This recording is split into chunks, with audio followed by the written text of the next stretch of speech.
Bonjour à tous et bienvenue sur boursicoté.com pour cette nouvelle analyse technique Forex, matières premières et Bitcoin avec une paire de devises euro-dollar qui s'est offert un bel aller-retour. Alors ce qui est assez intéressant sur cette vue, c'est que suite au début de la conférence de presse de Mario Draghi, on est venu ici, on est descendu juste sur la zone ici des 1,0930, quasiment sur les mêmes niveaux de points bas que la bougie que nous avions eu ici au début du mois de septembre, avant de remonter ici sur la zone des 1,1033 et de réinscrire ici un mouvement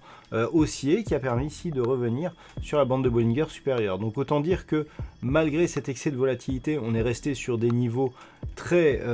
techniques. C'est beau l'analyse technique quand on arrive à avoir des points comme ça aussi précis. Et malgré tout, malgré donc cette attaque baissière, eh bien, il semblerait que l'on se stabilise et même que si on élargit la vue, eh bien, on puisse maintenant attendre ici une cassure de cette résistance oblique qui serait un signal de sortie ici de cette dynamique. Puisque si on regarde bien ce qui s'est passé, eh bien, nous avons ici une descente, ici, une phase de hausse, une phase de descente, et donc une attaque ici de ce que l'on pourrait appeler une ligne de coup d'un double bottom. Et donc si on casse ici cette résistance, on cassera ici cette ligne de coup, et donc on pourra valider une poursuite du mouvement haussier en direction premièrement de ce point haut significatif, des 1.1165, et certainement ici vers un retour sur la zone des 1.1220. Donc demain, il faudra surveiller ici un éventuel franchissement de cette résistance oblique baissière, et surtout un possible franchissement ici de la zone des 1.1110 qui validerait la poursuite d'un mouvement haussier et donc du retournement de la tendance. Sur le câble, nous sommes toujours ici sur une stabilisation juste au-dessus des 1.23. Si on élargit, on peut bien constater ici que nous avons eu une zone de stress avec une forte attaque ici sur la zone des 1.20. Je vous avais montré sur des graphes à très long terme qu'à chaque fois qu'il y avait des attaques sur les 1.20, on avait souvent des rebonds assez puissants. C'est exactement ce que l'on a eu encore une fois cette fois-ci, avec des cours qui se stabilisent désormais au-delà de ce qui était précédemment une résistance ici à 1,23, et donc on se stabilise au-dessus de ce niveau qui agit désormais comme un support. Donc on est au-delà d'un mouvement de retournement. Il est clair que l'on a perdu la dynamique, on vient même de marquer un contact d'ailleurs avec la bande de Bollinger inférieure. Le fait que l'on reste ici au-dessus de cette zone des 1.23 qui est une zone majeure, eh bien valide le fait que nous sommes dans une phase d'attente, de neutralisation court terme, et malgré ici la rupture de cette résistance oblique, s'il n'y a pas de relais prochainement, eh bien on pourra éventuellement, en ayant changé de dynamique, eh bien on pourra rester dans cette dynamique baissière, puisque depuis justement la sortie, on n'a pas validé de cassure de point haut significatif de tendance baissière. Cette dernière zone de point haut, elle se trouve ici, sur cette zone des 1.2560, et tant que l'on reste en dessous, eh bien on ne sera pas totalement sorti de cette dynamique baissière. Par contre ici, si les cours repassaient sous la zone des 1.23, eh bien on pourrait s'attendre à un possible retour ici sur la zone des 1.20, et après les quelques attaques que nous avons déjà eues, eh bien il pourrait bien y avoir une cassure sur la prochaine. Donc tout ceci est à surveiller, et pour l'instant on se concentre ici sur la zone des 1.23.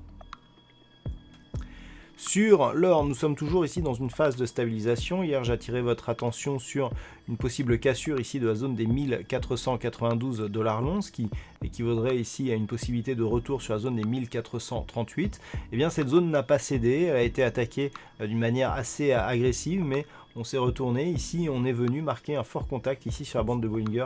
supérieure. Alors certes, le retour a aussi été très rapide, mais on se stabilise ici autour de la moyenne mobile 20 exponentielle. Donc pour l'instant, tant que la zone des 1492 reste support, on est plutôt dans une perspective ici de test appuyé qui pourrait déboucher sur un retournement de la dynamique en direction ici des 1550 $ l'once. Par contre, si la zone des 1492 $ était cassée de manière assez rapide, on pourrait là avoir un signal de sortie de cette zone de range qui pourrait dans ce cas viser un retour sur la zone ici des 1438 $ l'once.